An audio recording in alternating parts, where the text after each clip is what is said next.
"Lila, hang on!" Mike shouted. It was the last thing she remembered from that terrible accident.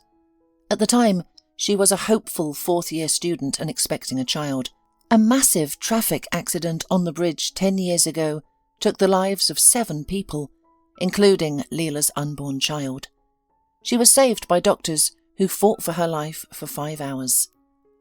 "Well, you held up well," an elderly doctor said, sitting on a chair near Lila's bed. "You will live, but you might not have any more children due to the extensive damage. Everything will heal, but the question is how. Nevertheless, you're very lucky. I think fate should give you a special lottery ticket for such a bad accident." The day was etched in Lila's memory forever. The doctor's words came true. Years later, she became the wife of a businessman. People often say that it is wives who shape their husbands into who they are. These women are admired, but few consider the cost of becoming the partners of successful men. Rising from the bottom is not an easy path, as it requires sacrificing the quiet life. Lila went through the same experience. She dropped out of her college against the protests of the teachers and immersed herself in her husband's business.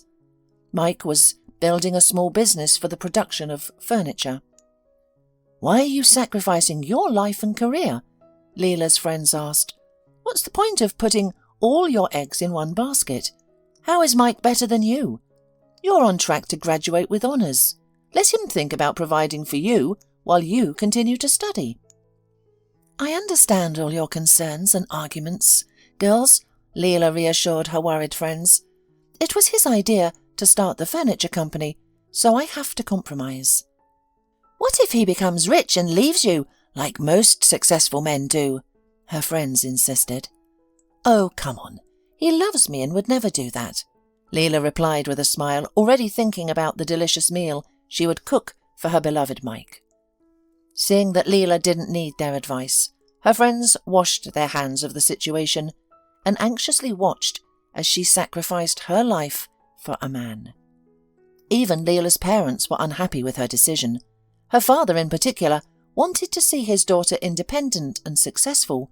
However, Lila was too happy and inspired by her husband's dream to take seriously the concerns of her loved ones. As for Mike, he didn't care about the disapproving glances from Lila's acquaintances at all. He was totally immersed in his business. At first, he and his friend designed and assembled furniture in his garage. Slowly, they gained customers.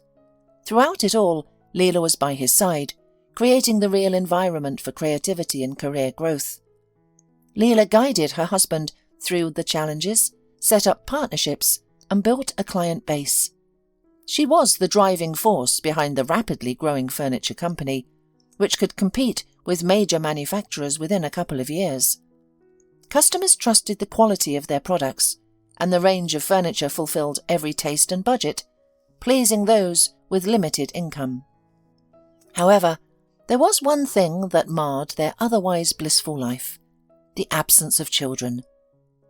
"Your tests are normal, and there are no issues on your side," the doctor said at the next appointment. "It seems to be a psychological problem." "Why can't I get pregnant?" Lila asked. "It's all in your head," replied the doctor. "When you're calm and content, anything is possible." "But I am calm and I am content." Lila took offence at the doctor's words. "Are you sure?" the doctor asked quietly. She remained silent. Deep down, she knew the doctor was right. After all, she had worked as a women's doctor for decades and had learned to understand the psychology of his patients. "Well, what did the doctor say? When are you going to give us grandchildren? Your father is ill. Who knows how long he has left? He'd like to spend some time with his grandchildren before he dies." "Mum, don't say that," Lila reassured her. "Daddy will be all right, and I'll have time to give birth. You'll get the chance to complain about my kids' naughty behaviour." "Oh, I wish I could see the babies soon," sighed the mother. Lila's father died 3 months after that conversation. Grief-stricken, the mother didn't live a year after his death. So Lila was left alone, and apart from Mike, there were no other relatives. She sold her parents' apartment to invest the money in her husband's business. As the number of customers grew, the company's capacity needed to be increased. All possible loans had already been taken, and the banks were no longer willing to take the risk and provide the large loan Mike had hoped for. And then they faced an even bigger financial problem. "I told you not to buy those bonds. It was too suspicious," said Lila, when Mike complained about losing the money he had invested. "Well, a blind man could see it was a scam. Why didn't you listen to me?" "Oh, are you the only one who's so smart here?" exclaimed the husband. "I'm the owner of the company, and I decide where to invest." "I thought we were both the owners," Lila said, surprised. "But that's not the point now. We have to save money. Where's the rest of the money you withdrew?" "I invested in cryptocurrency. A colleague advised me," Mike replied. "You're crazy," Lila clutched her head. "It's dangerous to trust anyone. But why didn't you tell me what was going on?" "Calm down, eh?" Mike waved his hand and went to work. From that day on, their relationship began to strain. Or maybe they had been like that before. But Lila, immersed in the care of her husband and his worries, did not notice it. "Is this Lila?" A confident male voice interrupted her troubled thoughts. "This is your father's lawyer calling, Mr. Marshall. May I see you? It's about your inheritance." "Yes." Lila was surprised by the strange call, for she had received the inheritance from her parents 6 months ago. "Let's meet in an hour at the Cherry Cafe." Lila sat at a table in a familiar place from her childhood, where she used to go with her parents as a little girl. An elderly man in an austere suit and a leather briefcase in his hands approached her. "Are you Lila?" he asked. "But that's an unnecessary question. You look so much like your daddy." "Have you known my father?" Lila wondered. "Like the back of my hand," smiled the lawyer. "He trusted me completely. I'm retiring now, but I have one more thing to complete. To discuss your father's will with you." "Haven't I got everything?" she wondered. "No, since I am here now," replied Mr. Marshall. "Your father managed his money, which he accumulated by playing the stock market, quite cleverly. He knew that in a fit of emotion you would give everything to your husband. And your father didn't trust Mike, as you know. He predicted that you'd be left with nothing, no means of livelihood, no parents' apartment. And the apartment has already been sold, right?" "Yes," Lila said, dumbfounded. She was shocked that her dad had thought it out all so carefully, and even after his death wanted to help his daughter. "Here is the account that is yours alone. You can only spend this money on yourself or your own company, which will be registered in your name only. I was appointed by your father to oversee the spending of the money, and believe me, not a single dime will be spent on your husband and his business." "But this furniture firm is our family business," Lila exclaimed. "How can I spend the money only on myself?" "You should," smiled Mr. Marshall. "You'll understand someday. As far as I know, the firm was registered under Mike, and it was before your wedding." "Why?" "I trusted him," answered Lila stubbornly. "But your father didn't," said the lawyer gently. "Here's a bank card. According to your father's will, you'll be receiving a certain amount of money on it every month. It's the interest that's accrued from the deposit, so that you don't have to depend on your spouse. And this is the amount of money in the main account," said the lawyer, who wrote down a sum with many zeros. When Leah saw the amount of money her father had left her, she was confused. "Well, how? How could he earn so much? It's impossible. He and Mum lived an ordinary life," she exclaimed, splashing her hands in frustration. "Who do you think you got your talent for finances from? Plus, he had a faithful and pragmatic friend like me," Mr. Marshall smiled. "Thank you," Lila said, hugging the elderly man like a father. Tears welled up in her eyes, and she cried. "I miss him and Mum so much." Me too, my girl, me too, the lawyer replied, bidding farewell and heading home. Lila flew home as if on wings. She wanted to share the news of her newfound wealth with her husband. However, to her surprise, he didn't seem enthusiastic. "Your money is none of my concern," her husband replied dryly. "This lawyer and your daddy, they thought me worthless. He didn't show me any respect. He sat on the money, while I and you were bumping like a fly in the closed window. Good idea, father." "Don't talk about my father like that," Lila reassured him. "My parents have helped us a lot. I gave my all to your dream and we made it. Now you have your own company. What else can you dream of?"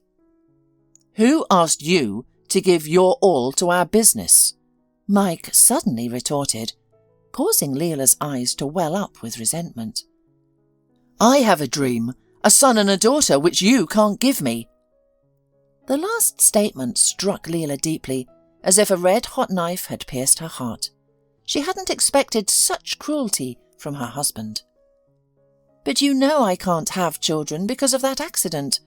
And you had something to do with it as well, don't you remember? It was a miracle that you got away with it. They blamed the truck driver." "What's done is done," Mike replied, preparing to leave. "Where are you going? It's evening," Lila asked. "I'm going to the office. I have too much work to do, because I don't have a rich father who could give me money," Mike replied curtly, slamming the door behind him. Apparently, he couldn't forgive his wife for not being able to provide him with access to the money. As the evening grew late, Mike still hadn't returned home. Panic started to set in the woman's soul, but then Lila heard the key turn in the lock, and Mike entered the hallway. He was tipsy, something he had never allowed himself to do before on a weeknight. "Where have you been for so long?" Lila asked anxiously. "Where I've been, I'm not there anymore." Mike laughed drunkenly and went to sleep on the sofa without even taking off his shoes. Lila attributed Mike's behaviour to his upset about her father's inheritance and his lack of trust to Mike from the beginning. Therefore, she forgave this prank to her husband. As Lila undressed the sleeping Mike to put him to bed, she caught a subtle scent of women's perfume. Dismissing it as the scent of alcohol, she didn't pay much attention. Mike, Lila sighed. "What a child you are," she said, stroking his head. "Courtney, my girl, Sonny, daughter," Mike mumbled incoherently in his sleep. Lila froze in surprise. "My poor Mike," she thought. "He's delirious about having children and I can't give him any. He's already named his daughter Courtney in his dreams." And Lila wept bitterly, trying to stifle her sobs so as not to wake her drunk husband. In the morning, Mike was in high spirits, which couldn't be said for Lila. "Why are you so strange?" Mike asked as if nothing had happened, while his wife prepared breakfast. "You look like you spent the entire night at a sports bar cheering for your favourite team." "If only," Lila replied sleepily. "Someone came home drunk from work last night. You wouldn't happen to know anything about that, would you?" "Why can't I have a drink with an old friend? We haven't seen each other in a long time," Mike retorted, taking offence. "A friend?" Lila inquired. "Is this an interrogation?" Mike suddenly exploded, causing Lila to shudder in fright. "I'll eat at work. At least there's no interrogation." And with that Mike walked away, leaving Lila standing bewildered in the middle of the kitchen. In the afternoon, Lila decided to go to the store, which was not far from her husband's office. She wanted to please him with a sumptuous dinner and mend the rough edges that were appearing more frequently in their relationship. "Lila, it's good to see you." Carol, Mike's secretary, who had been with their company since its inception, rushed to meet her. "Hi, Carol." "Why don't you come in to see us?" Lila asked. "I think Mike won't be happy to see me," she said in a conspiratorial wink.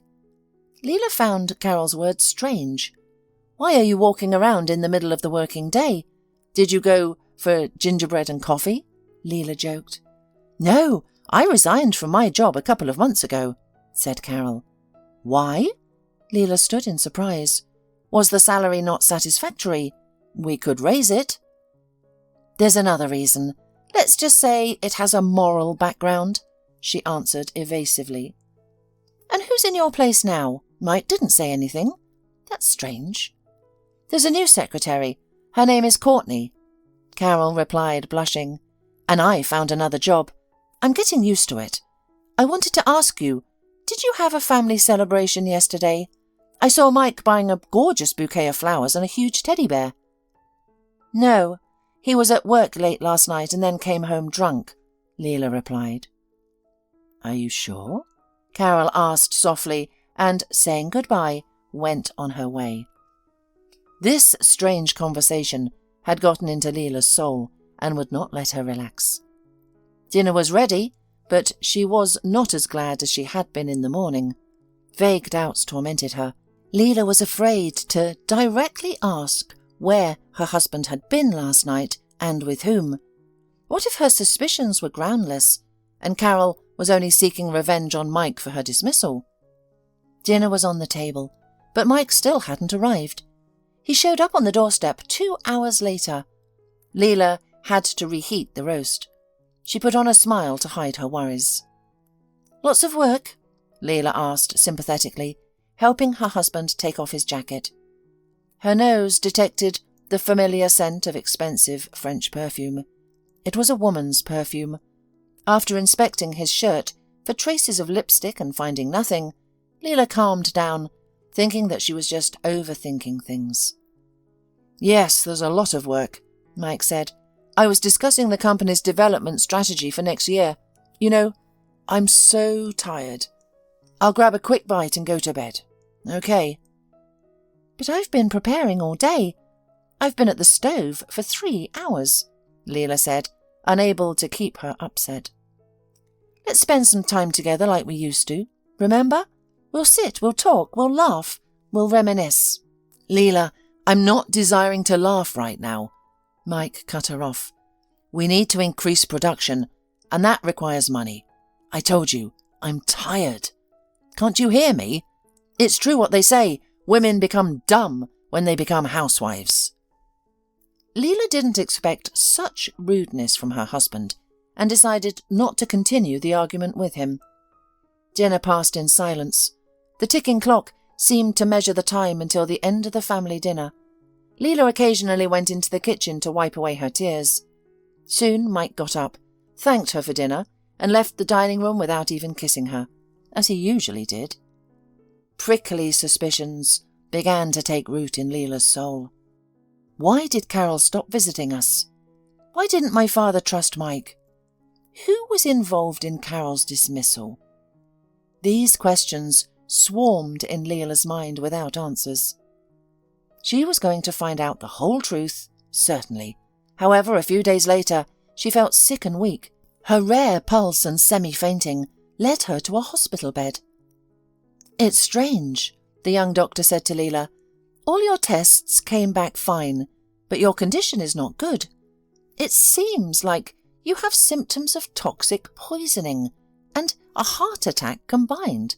But the blood tests would show that, and they're perfect. I don't understand. Am I going to live? Lila asked quietly. You will, of course, but we need to know the reason for such a sudden fainting and weakness. What did you eat yesterday? Dr. Lithgow asked. Nothing much. A roast and a glass of red wine, replied Lila. I'm quite confused then.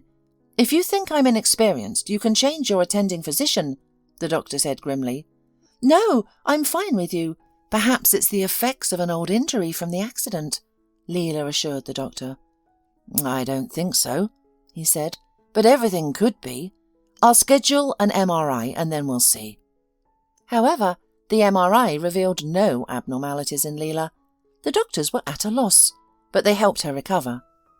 Lila was taken from the hospital by her friend. Mike didn't find time to assist his wife and didn't visit her during the 5 days she was undergoing examinations.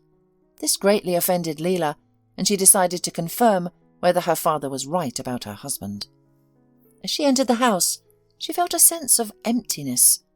The refrigerator was empty, and expensive champagne bottles were in the trash can.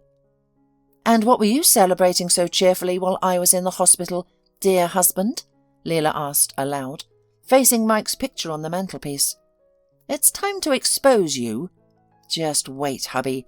You've never been intelligent, honey." Lila took a pen and a piece of paper, finally figuring out what she needed to do. Being skilled with technology, Lila had no trouble setting up a hidden camera in the niche of the fireplace, opposite the antique chest of drawers that her father had given her as a gift. She placed the important piece of paper in a folder, which she then hid in the top drawer of the dresser and locked with a key. She looked at the small silver key. "Daddy, thank you for this gift." Lila mentally expressed her gratitude to her father. "I think it will help me in this difficult situation. Now, I just have to wait for Mike. God give me strength." To make time pass more quickly, Lila decided to cook dinner for two, within the limits of her health. While the courier delivered the groceries, she went to the bedroom to choose an outfit for dinner. She wanted to look her best. Lila applied her favourite cream to her face and neck, enjoying its pleasant fragrance.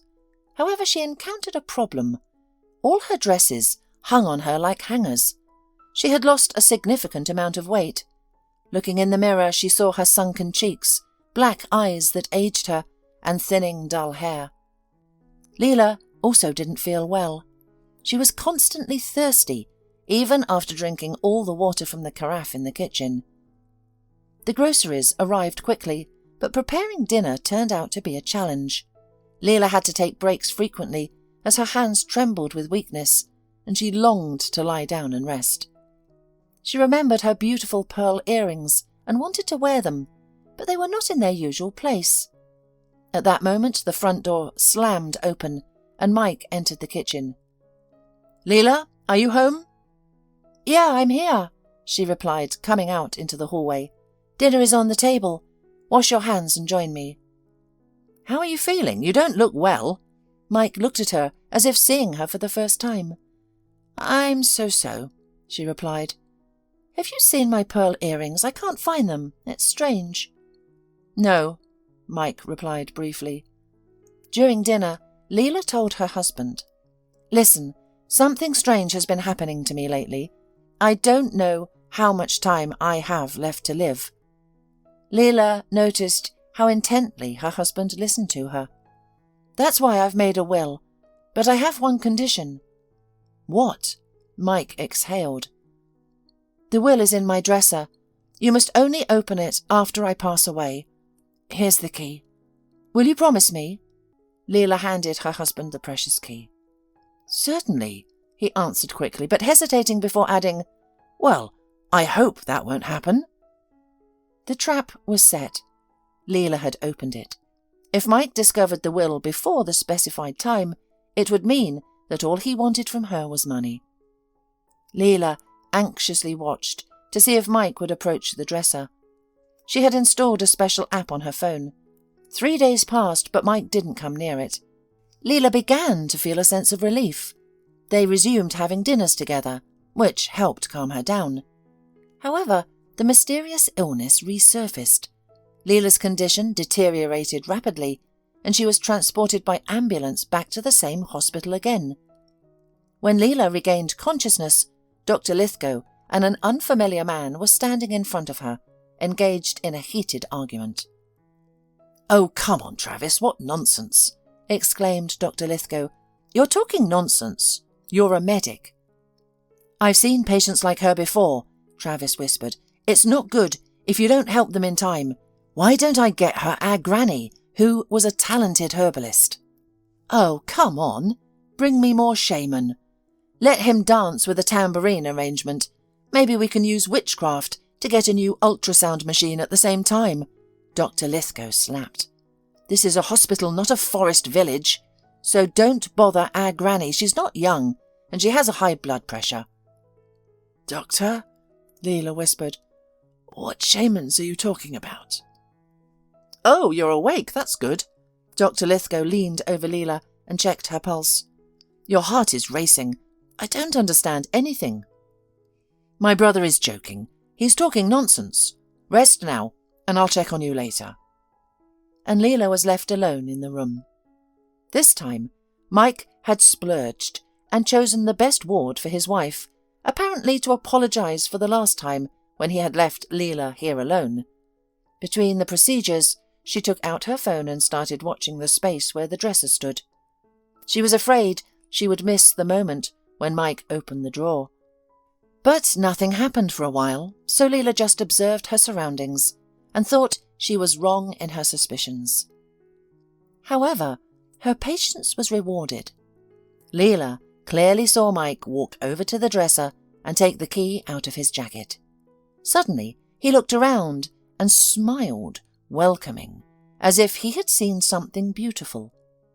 A young woman with Lila's pearl earrings in her ears approached him. "How could you?" Lila exclaimed, and her heart clenched. Her cry was not heard by the person it was intended for, but she heard perfectly what they were saying. "Courtney, I hope there will be good news for us," Mike softly said, which caused Lila's heartache. "Open it now, darling," Courtney demanded. "Actually, I was supposed to do it after my wife's death only, but for you, I'm ready for anything." Mike smiled.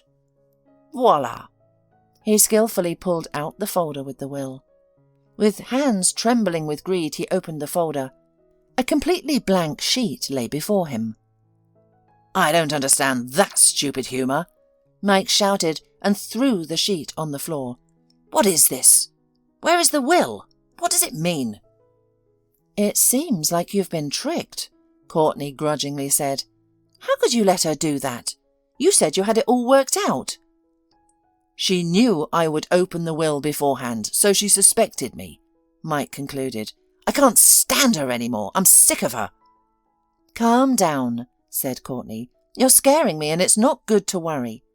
Suddenly a sharp pain pierced her entire body, and Lila lost consciousness. "You frightened us," the male nurse said while giving her an IV. "It's good that you're awake." "Get Mr. Marshall, my lawyer. Here's the phone," Lila said, not even having the strength to hold the receiver. "Okay, I'll do it," the man said. Mr. Marshall arrived quickly. Lila told him everything, hiding nothing. He was concerned about her condition. "Lila, why didn't you tell me anything?" he said reproachfully. "You are on the edge. You have problems in your personal life, and not only that, you are seriously ill." "I didn't want to inconvenience anyone. I'm sorry," Lila replied quietly, her strength leaving her. "Dear Mr. Marshall, I ask for your help. Make a will in my name. All the money I received from my father after his death, I want to leave it to the children's fund. They will distribute it fairly. I didn't have children of my own, so at least I will help other people's children." "All right, I'll do whatever you ask," the man replied with trembling lips. "Are you sure you won't leave anything to your spouse?" "I will," said Lila. "I'll bequeath him my old dresser." Mr. Marshall couldn't resist laughing. "Even in such a situation you can make a joke. That's why your father adored you, and I understand him." When the lawyer had left, Lila thought for a moment. She used to worry only about her husband's well-being. And what did she get in return? There is no family, no children, and no faith in the future. That's what was left of their marriage. Even in his dreams, Mike talked about Courtney. A naive Lila thought he was dreaming of a daughter. Now, all she had ahead of her was an unexplained illness and emptiness. Tears of resentment flowed from her eyes as she reflected on her life, which had been devoted solely to one man. She had missed her parents' illnesses and deaths because she was consumed with worry about Mike's business and caring for him. In their time of need, she hadn't been there for them, and now she found herself completely alone. The realization of her own loneliness crushed Lila even further. She became discouraged and found herself unable to get out of bed at the end of the day. "Hey, why are you so sour?" Travis, the same male nurse, sat next to the sobbing Lila holding a tray. "Come on, let's have some chicken soup." I don't want to, Lila said quietly. Let me die in peace. Not on my watch, Travis exclaimed. You need to eat. All right, if you don't want to eat, then drink. When he saw Lila looking at him with surprise and confusion, he corrected himself. I mean, have some chicken broth. Travis artistically shook the cup, but his clumsiness caused the soup to splash onto the floor. Lila involuntarily laughed, but it was silent laughter, as if the strength of the recently energetic woman somewhere also poured out like this soup. Travis seized the moment and managed to pour a few spoonfuls of warm broth into Lila. Immediately she felt better and smiled. Thank you, she said. You're welcome, Travis smiled. It's my job and calling to help people. But I've had an eye on you for a long time. What's the matter? How did you end up like this? I think there's something wrong, and even though my brother is against it, I still want to offer you a solution. What is it? Lila wondered. To escape from here, Travis whispered. They won't heal you here. They don't know what they're doing. I have nowhere to go, she said quietly, tears streaming down her face. I'll take you to my grandmother. She's a healer and herbalist. She used to work wonders, but now she's old and doesn't practice anymore. But she'll help you for me, Travis assured her. Why do you want to help me? Lila asked. To be honest, I don't even know myself. There's something about you that has caught my attention. He shrugged. Well, do you agree? Time is working against you. Write a note saying that you're leaving the hospital voluntarily, or they'll call the police, and I'll be in trouble. All right, Lila replied briefly. She had nothing to lose. Late that night, at the agreed hour, Travis brought her some clothes. Lila changed into them. He lifted Lila, who was thin and light as a feather, into his arms and carried her out of the hospital unnoticed. They took a cab to Grandma Evelyn's house. The village where she lived was not far from the city. The house was covered in ivy, and fragrant herbs grew all around. Evelyn was sitting on a bench when she saw her grandson carrying Lila out of the car. She came over to help him. When Lila was brought into the house, she was laid on a high bed with a feather mattress. Evelyn gave her a medical decoction to drink, accompanied by prayers and incantations. Lila suddenly felt enveloped in a pleasant and relaxing slumber. Sleep, my dear, sleep, she said, hearing the elderly woman's soothing voice through her sleep. Lila slept for nearly 24 hours. She was awakened by the aroma of freshly baked goods and food. She felt a wild hunger, which seemed strange to her. She could feel her strength returning. Good morning. What did you give me to drink? Lila asked. It's a decoction made from the nettles gathered under the full moon, along with prayers to all the saints, Evelyn explained simply. It removes the evil that has been done to you, and there was a lot of it in you. I had to change your shirt 3 times. Lila examined herself. Indeed, she was lying in a long linen shirt, carefully embroidered by someone's caring hands. Thank you, she said quietly. There's no need to thank me. You should thank my grandson instead. A couple more days and you would have died in vain. And they fed you, my dear, with yellow toad poison. That's the kind of thing you find in our swampy marshes. No analysis would have detected the cause of the poisoning, and this poison weakens a person, taking away their strength and life, exclaimed the herbalist. But never mind. Now, I'm going to heat up the bath and cleanse you of any remnants of someone else's anger. And I've also made it so that your assailant will come to you, having found themselves. But who would do this to me? I've never hurt anyone, Lila exclaimed in amazement. You don't have to hurt people. Sometimes it's just enough to live well, sighed Evelyn. That's why people can get mad or envious. And you were poisoned by someone close to you. They put poison in your face cream. Your face and neck were the most yellow and sweaty. But there's still a lot of it inside you. Oh, Evelyn, help me, please, pleaded Lila. I'll give you as much money as you want. I don't need your money. I'm doing this for my grandson, Evelyn said with a smile. He must have taken a liking to you, and he's a good man. Lila's strength was gradually returning. By evening, she was able to get out of bed and move around. After a bath, where Evelyn performed a purification ritual, Lila began to feel better than before, like a phoenix rising from the ashes. When Travis arrived home after work, he was surprised to find Lila and his granny making dumplings together. "Wow!" he exclaimed. "Grandma, you've outdone yourself. Lila looked so sick. How did this happen? I'm so glad." "It was a professional job," Grandma joked, "but seriously, grandson, you brought Lila here just in time. By the way, how's your brother doing?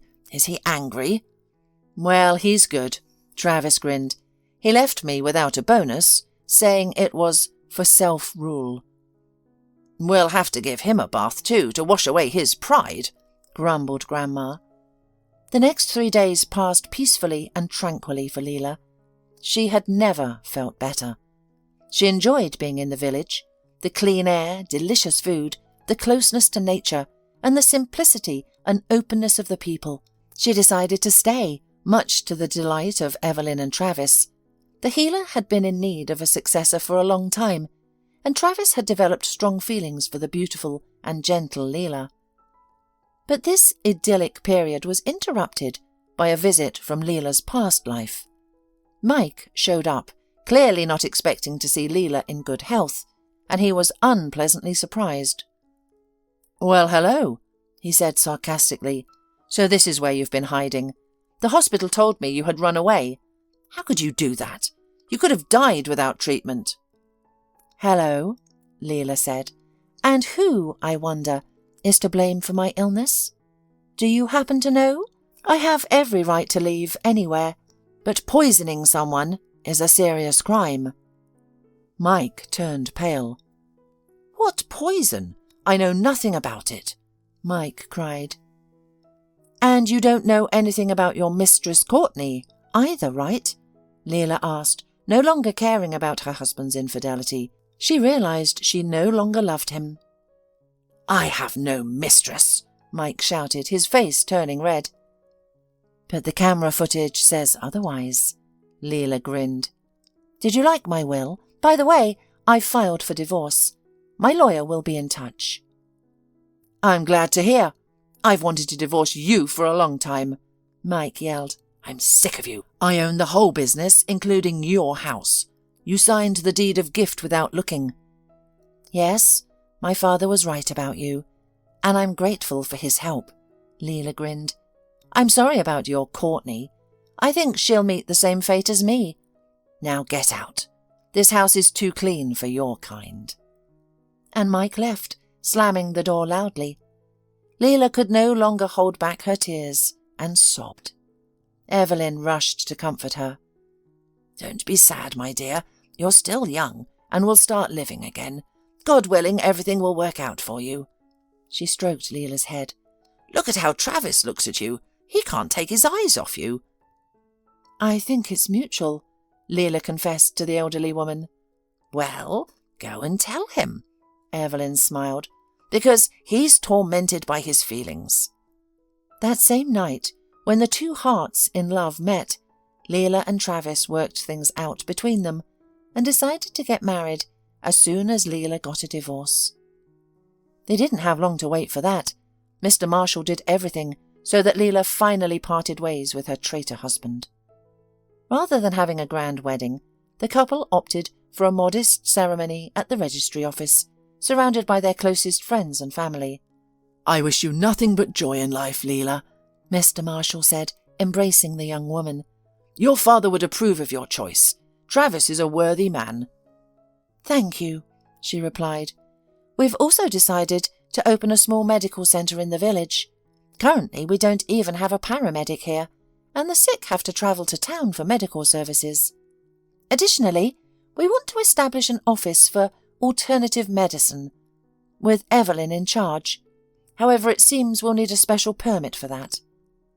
"Don't worry, I'll handle all the paperwork," assured Mr. Marshall. Using your father's funds is the right thing to do." "Yes, I believe Dad would be okay with it," Lila said.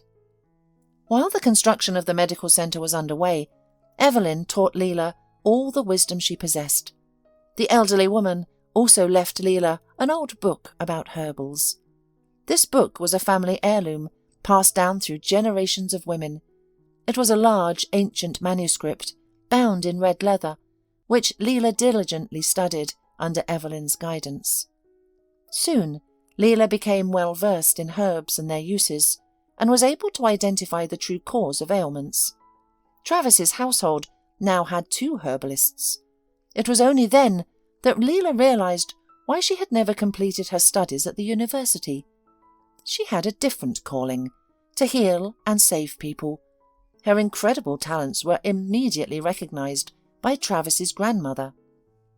Evelyn passed away 2 weeks before the opening of the medical centre, peacefully in her sleep. Lila's grief was overwhelming, and for 3 days she couldn't eat or drink as preparations were made for the funeral. On the first night after the funeral, Lila dreamt of Evelyn. "Don't grieve, my granddaughter. This is just the start of another life for me, and you must continue my work.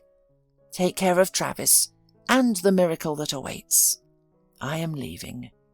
"Grandma, please don't go," Lila cried out in her sleep. She was awakened by a frightened Travis. Lila shared her dream with him and cried out her sorrow, hoping to alleviate the pain of separation. By morning, Lila had regained her strength and resolve. She had a duty to fulfill Evelyn's instructions. A week later, the medical centre, named after Grandma Evelyn, was opened. Patients flooded in every day. The non-traditional medicine office, where Lila herself provided consultations, was particularly beloved by the locals. Not a single person left unsatisfied with her help. Travis supported his wife in every aspect of her work. However, there was one thing that still troubled Lila. She couldn't get pregnant. Her body seemed unable to let go of the past, despite following Evelyn's instructions faithfully. "Let go of your resentment," Evelyn had told her on numerous occasions. "Why do you still hold on to it? You must release the burden of those bitter memories. It's preventing you from becoming a mother." But Lila's heart still ached for Mike. "Lila! Travis!" People called her from outside the window. She quickly got dressed and went out into the yard. The coolness of the summer night greeted her. "What's going on?" Lila hurried to the crowd of fellow villagers. They parted, revealing an unconscious pregnant woman lying on a makeshift stretcher, her water having already broken. "Her car was parked on the side of the bypass road," said one of the locals. "I was driving from the farm and I saw a pregnant woman lying in the car. Her car wouldn't start, so I called for help. They brought the ambulance here, but it will take an hour and a half to arrive because the roads are muddy after the rain. Come on, Lila, do something, or the poor woman will die." Lila bent over the stranger and recoiled. It was Courtney, Mike's mistress. "No, she won't die. Bring her inside," Lila shouted. "Travis, go get the doctor from your brother's hospital. We have an emergency." Her husband jumped on his motorcycle and drove straight across the field. When they took Courtney to the medical centre, she woke up. When she saw Lila, she was frightened and cried. "Forgive me," she moaned in pain. "I'm so guilty before you." "God will forgive, and I've already forgiven you," Lila replied. "Now, let's focus on the labour. We're going to save your children. And tell me how you got here. Why were you wandering alone at night?" "Because I am alone," said the mistress. "Mike was put in jail for hiding taxes and committing fraud. I asked him to stop, not to be greedy, but he wouldn't listen. So they confiscated everything from him. And we never got married. I was left with nothing. What's going to happen now?" "Everything will be all right. Don't be afraid," Lila reassured Courtney. "The good doctor will come and everything will be all right." But the doctor arrived only 10 minutes after the medical centre had filled with the cries of newborn twins, a boy and a girl. The labour was natural and went well, despite minor complications. Lila was overjoyed. She held the babies in her arms and cried, while Courtney silently looked at them, her lips pressed together, as if this happiness had not happened to her. The doctor examined Courtney and concluded that her body was fine. Courtney was transferred to the ward, and the twins were taken away to be cleaned up and swaddled. "What are you going to name them?" asked Lila, addressing the new mother. "I don't know." Courtney shrugged and turned her back to the wall. "All right, sleep and rest," Lila said, and closed the door behind her, leaving pomegranate juice and porridge on the table for the young mother. Lila spent the whole night with the babies, trying not to wake Courtney, who needed sleep and strength before feeding the children. When she brought the twins into the room, she gasped in surprise. Courtney had left, leaving a short note that read, "I give up the children. They are yours, Lila. I can't raise them alone without Mike, and I don't want to. I'm sorry. Goodbye." That's how Lila became a mother to Evelyn and Jaden. She and Travis decided to adopt them. 5 years passed. "Mum," little Evelyn approached Lila, "why do all my friends in kindergarten have younger brothers and sisters and we don't?" "Don't get upset, honey, because you will have too," Lila said and smiled. "Yay!" Evelyn shouted. "How will it happen?" asked a dazed Travis. "Just like this." Lila laughed and showed Travis the pregnancy test she had taken the day before.